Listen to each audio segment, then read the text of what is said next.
ఓం మహాగణాధిపతయే నమః. ఓం గురుభ్యో నమః. ఓం శ్రీమాత్రే నమః. పరమేశ్వర స్వరూపమైనటువంటి జ్యోతిష, వాస్తు మరియు ఇతర అనేకమైనటువంటి శాస్త్రములను మనకు అందించినటువంటి మహర్షులకి నమస్కారం. హయగ్రీవ హయగ్రీవ హయగ్రీవేతి యో వదేత్ తస్య నిస్సరతే వాణీ జహ్నుకన్యా ప్రవాహవత్. అరుణాం కరుణాతరంగితాక్షీం ధృతపాశాంకుశపుష్పబాణచాపాం అనిమాదిభిరావృతాం మయూకైః అహమిత్యేవ విభావయే భవానీం. శ్రీమాత్రే నమః. ప్రేక్షకులకి లలితాంబిక అమ్మవారి యొక్క అనుగ్రహం పరిపూర్ణంగా కలగాలని మనస్ఫూర్తి కోరుకుంటూ మనం ఈరోజు చెప్పుకోబోయేటువంటి టాపిక్ వార ఫలితాల్లో 5వ తేదీ నుంచి 11వ తేదీ వరకు ఎలా ఉండబోతుంది, ఏ విషయాల పట్ల జాగ్రత్త వహించాలి, మరియు ఏ దేవతారాధన చేసుకోవాలి. అయితే ఈ విషయాలు చెప్తుంది నేనైనప్పటికీ కూడా చెప్పేసిన సాక్షాత్ లలిత అమ్మవారిగా భావిస్తూ అసలు గ్రహాలు ఎలా ఉన్నాయో చూసుకుందాం. వృషభంలో వక్రించిన గురువు, కర్కాటకంలో వక్రించిన కుజుడు, కేతు కన్యారాశిలోని, ధనస్సుల రవిబుధులు, శుక్రుడు, చంద్రుడు, శని కలిసి ఉన్నారు. చంద్రుడు కూడా ఇక్కడ ఉన్నాడు. ఈ యొక్క చంద్రుడు ఈ వారం రోజుల పాటు మనకి గురువు వరకు చేరుకోవడం జరుగుతుంది. కుంభ, మీన, మేష, వృషభ రాశుల్లో. అదేవిధంగా మీనరాశిలో రాహు. ఇది గ్రహస్థితి. కర్కాటక లగ్నము, కర్కాటక రాశి. కర్కాటకం వారు ప్రధానంగా 5వ తేదీ కాస్త నీటి ప్రదేశాలకు వెళ్ళినప్పుడు జాగ్రత్తగా ఉండాలి. ఇక 6, 7 తేదీలు బ్యాంక్ ట్రాన్సాక్షన్స్ చేసే విషయాల పట్ల కొంత జాగ్రత్తగా ఉండండి. మరియు 8, 9 తేదీలు ప్రధానంగా మీకు ఉద్యోగ సంబంధించినటువంటి విషయంలో చాలా అనుకూల వాతావరణాలు, ఉద్యోగం కోసం చేసే ప్రయత్నం ఫలిస్తుంది. 10, 11 తేదీలు కనుక చూసుకున్నట్లయితే సంతానం కోసం IVFలు, IUIలు లేదంట్లయితే న్యాచురల్ ప్రాసెస్లో ట్రై చేసేటువంటి వారికి 10, 11 తేదీలు చాలా అనుకూలంగా ఉన్నాయి. ఇక ధనము, గవర్నమెంట్ జాబ్స్, గవర్నమెంట్ రిలేటెడ్ సంబంధించిన అప్లై చేసుకోవడానికి ఈ వారం మీకు చాలా అనుకూలంగా ఉంది. కాకపోతే మీరు కొంచెం అన్నదమ్ములతోని, అక్క చెల్లెలతోని లేదా ఏదైనా ఒక రుణ సంబంధించినటువంటి విషయంలో మీరు తలదూర్చడము, ఇంకొకరికైనా ధనం ఇప్పించే విషయంలో, ఇటువంటి విషయాల్లో చాలా జాగ్రత్తగా ఉండవలసిన సందర్భం చూపిస్తుంది. అలాగే మీకు 4వ అధిపతి అష్టమ స్థానంలో ఉన్నందుకు ప్రధానంగా పూర్వీకులు ఎప్పుడో ఉన్నటువంటి ఒక ఆస్తి అండి, అది రావట్లేదు, దాని గురించి డాక్యుమెంట్ కోసం వెతుకుతున్నాము, దానికి సంబంధించిన ప్రయత్నాలు చేస్తున్నాము అనుకునేటప్పుడు అటువంటి విషయాల్లో మీకు చాలా అనుకూలమైనటువంటి స్థితి చూపిస్తుంది పూర్వీకుల ఆస్తులకు సంబంధించిన విషయాల్లో. అలాగే మీ యొక్క సంతానాన్ని విదేశాలకు పంపించాలని చేసే ప్రయత్నము, లేదా మీరు ఉద్యోగరీత్యా ఏదైనా వేరే దేశాలకు వెళ్ళాలనుకునేటువంటి ప్రయత్నం ఇక్కడ ఫలిస్తుంది. కాకపోతే భాగ్యస్థానంలో రాహు ఉన్నందుకు ముఖ్యంగా పితృదేవతలకి ఆరాధన చేయండి. అది అన్ని విధాలా మీకు సక్సెస్ని ఇస్తుంది. మరియు దీంతోపాటు వివాహం కోసం చేసే ప్రయత్నం, అందులో ముఖ్యంగా 2వ వివాహం కోసం, మొదటి వివాహం ఏదైనా కారణాల వల్ల చెడిపోయినట్లయితే ఆ యొక్క ప్రయత్నాలు ఇక్కడ ఫలిస్తాయి. అందులో కూడా విదేశీ సంబంధాలు తొందరగా ఫలిస్తాయి. మీకు విదేశీ సంబంధాలే చూసుకుని అన్ని విధాలు బాగుంటుంది. కాకపోతే వాహనం మీద వెళ్ళేటప్పుడు కర్కాటకం వారు ప్రధానంగా 4వ అధిపతి అష్టమ స్థానంలో అష్టమాధిపతితో ఉన్నందుకు వాహన ప్రమాదాలు సూచిస్తున్నందుకు కాస్త స్లోగా వెళ్ళండి. ఎక్కువ వేగంగా వెళ్ళడం అనేటువంటిది మంచిది కాదు. ఇక మీరు చేయవలసినటువంటి దేవతారాధన స్కందుని యొక్క ఆరాధన చేయండి. స్కందారాధన మీకు అన్ని విధాలా మంచి ఫలితాలు ఇస్తుంది. సుబ్రహ్మణ్యేశ్వర స్వామి అష్టోత్తరాలు కూడా చదువుకోండి. కాస్త గోవుకి క్యారెట్స్ తినిపించండి, అన్ని విధాలా బాగుంటుంది.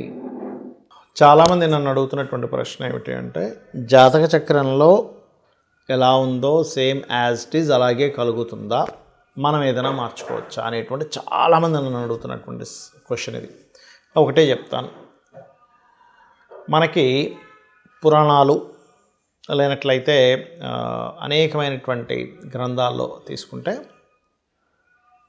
అంతదాకెందుకు దేవి భాగవతమే ఉంది. అందులో వాళ్ళకి రాజ్యము అన్నీ పోతాయి కదా. రాజ్యము అన్నీ పోయినప్పుడు వాళ్ళు అడవుల పాలై తల్లి కొడుకు ఇద్దరు కూడా అక్కడ అమ్మవారి బీజాన్ని, ఐం బీజాన్ని చేస్తూ ఉంటాడు. అప్పుడు సరస్వతీదేవి రావడం, దాని తర్వాత అలా ఒక్కొక్కటిగా సాక్షాత్ అమ్మవారే ధనుర్బాణాలు ఇవ్వడం, మరియు దాని తర్వాత అతనికి రథం లభించడం, దాని తర్వాత స్వప్నంలో కనిపించి ఒక అమ్మాయితో వివాహం అవ్వడం, ఇదంతా జరిగి మళ్ళీ అతని రాజ్యం అతనికి వస్తుంది.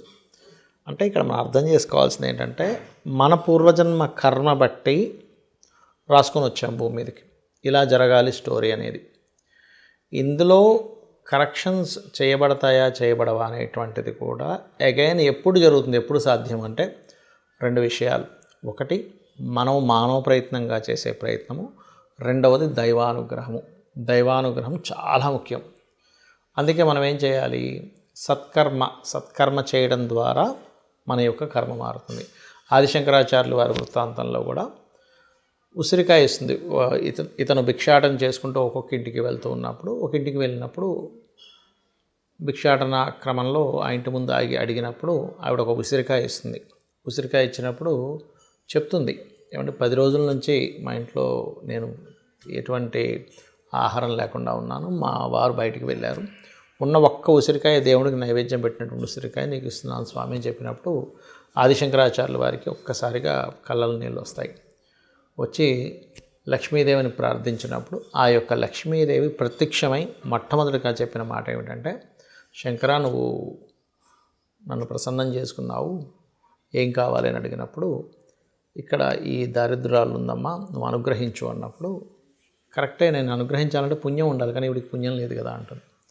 అప్పుడు అతను ధర్మం పాటించింది కదా, ధర్మం పాటించినందుకు ధర్మాన్ని అడ్డుపెట్టి నువ్వు ఇవ్వాలి అన్నప్పుడు అక్కడ ఇప్పటికే ఉంది కాలడిలో బంగారు ఉసిరికాయల యొక్క వర్షం కురిసింది. అంటే ఇక్కడ అర్థం ఏమిటి, మీ జన్మజాతకంలో ఒక భావం పాడైంది, 4వ స్థానం పాడైంది, విద్యా సంబంధించిన ఆటంకాలు, లేదా గృహ సంబంధించిన ఆటంకాలు, లేదా ధనభావం పాడైంది, ధన సంబంధించిన ఆటంకాలు, వృత్తిభావం పడింది, ఆటంకాలు ఏర్పడతాయి. ఎందుకు, పూర్వజన్మలో చేసుకున్న కర్మ వల్ల. కానీ అది ఎవరు, చాలామంది నన్ను అడుగుతున్నటువంటి ప్రశ్న ఏమిటి అంటే, జాతక చక్రంలో ఎలా ఉందో సేమ్ యాజ్ ఇట్ ఈజ్ అలాగే కలుగుతుందా, మనం ఏదైనా మార్చుకోవచ్చా అనేటువంటి చాలామంది నన్ను అడుగుతున్నటువంటి క్వశ్చన్ ఇది. ఒకటే చెప్తాను, మనకి పురాణాలు లేనట్లయితే అనేకమైనటువంటి గ్రంథాల్లో తీసుకుంటే అంతదాకెందుకు దేవి భాగవతమే ఉంది. అందులో వాళ్ళకి రాజ్యము అన్నీ పోతాయి కదా, రాజ్యము అన్నీ పోయినప్పుడు వాళ్ళు అడవులు పాలై తల్లి కొడుకు ఇద్దరు కూడా అక్కడ అమ్మవారి బీజాన్ని, ఐం బీజాన్ని చేస్తూ ఉంటాడు. అప్పుడు సరస్వతీదేవి రావడం, దాని తర్వాత అలా ఒక్కొక్కటిగా సాక్షాత్ అమ్మవారే ధనుర్బాణాలు ఇవ్వడం, మరియు దాని తర్వాత అతనికి రథం లభించడం, దాని తర్వాత స్వప్నంలో కనిపించి ఒక అమ్మాయితో వివాహం అవ్వడం, ఇదంతా జరిగి మళ్ళీ అతని రాజ్యం అతనికి వస్తుంది. అంటే ఇక్కడ మనం అర్థం చేసుకోవాల్సింది ఏంటంటే, మన పూర్వజన్మ కర్మ బట్టి రాసుకొని వచ్చాం భూమి మీదకి, ఇలా జరగాలి స్టోరీ అనేది. ఇందులో కరెక్షన్స్ చేయబడతాయా చేయబడవా అనేటువంటిది కూడా అగైన్ ఎప్పుడు జరుగుతుంది, ఎప్పుడు సాధ్యం అంటే 2 విషయాలు. ఒకటి మనం మానవ ప్రయత్నంగా చేసే ప్రయత్నము, రెండవది దైవానుగ్రహము. దైవానుగ్రహం చాలా ముఖ్యం. అందుకే మనం ఏం చేయాలి, సత్కర్మ చేయడం ద్వారా మన యొక్క కర్మ మారుతుంది.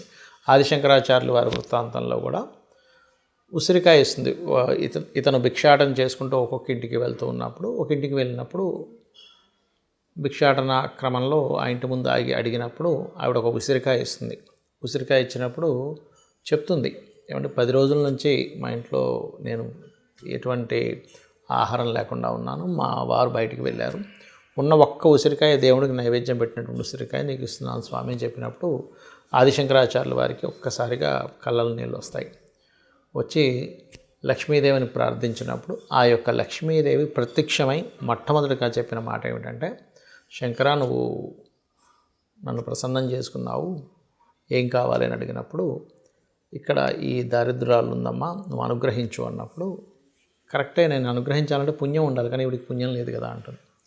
అప్పుడు అతను ధర్మం పాటించింది కదా, ధర్మం పాటించినందుకు ధర్మాన్ని అడ్డుపెట్టి నువ్వు ఇవ్వాలి అన్నప్పుడు అక్కడ ఇప్పటికే ఉంది కాలడిలో బంగారు ఉసిరికాయల యొక్క వర్షం కురిసింది. అంటే ఇక్కడ అర్థం ఏమిటి, మీ జన్మజాతకంలో ఒక భావం పాడైంది, 4వ స్థానం పాడైంది, విద్యా సంబంధించిన ఆటంకాలు, లేదా గృహ సంబంధించిన ఆటంకాలు, లేదా ధనభావం పాడైంది, ధన సంబంధించిన ఆటంకాలు, వృత్తిభావం పడింది, ఆటంకాలు ఏర్పడతాయి. ఎందుకు, పూర్వజన్మలో చేసుకున్న కర్మ వల్ల.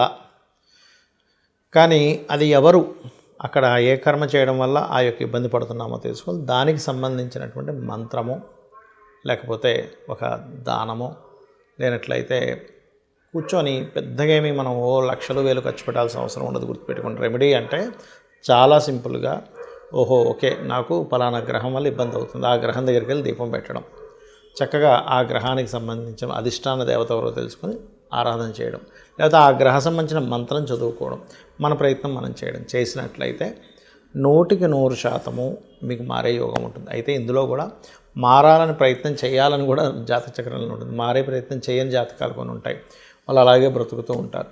నేను విన్నవ్వకూడదు, నేనేం చేయాలి, నేను ఎట్లా ఆలోచించాలి అనేటువంటి ఆలోచన కలిగిన వాళ్ళకే దైవానుగ్రహం కూడా ఉంటుంది. అందుకే గాయత్రి మంత్రం రోజు పొద్దున్నే ప్రచోదయాత్ అని చెప్పి చదువుతూ ఉంటాం. ఎందుకు? నా యొక్క బుద్ధి వికసించుగాక అనేటువంటిది. కాబట్టి చక్రంలో ఎప్పుడు కూడా ఏ గ్రహం పాడైందో దానికి సంబంధించిన రెమెడీ చేసుకోవడం ద్వారా మీరు బయటపడవచ్చు, అందులో ఎటువంటి సందేహం లేదు. అది కూడా చిన్న మంత్రం చేత. అందరికీ కూడా ఇవాళ రేపు ఫైనాన్షియల్ ప్రాబ్లమ్సే ఉన్నాయి కాబట్టి ఒకటి అప్పులు ఉన్నటువంటి వారు ఓం అపర్ణాయే నమః అనే మంత్రము, ఫైనాన్షియల్ ప్రాబ్లమ్స్ ఉండేటువంటి వారు ఓం సంపత్కరీ సమారూఢ సింధుర వ్రజ సేవితాయేన అనేటువంటి మంత్రాన్ని చేయండి. అన్ని విధాలా బాగుంటుంది. శ్రీమాత్రే నమః.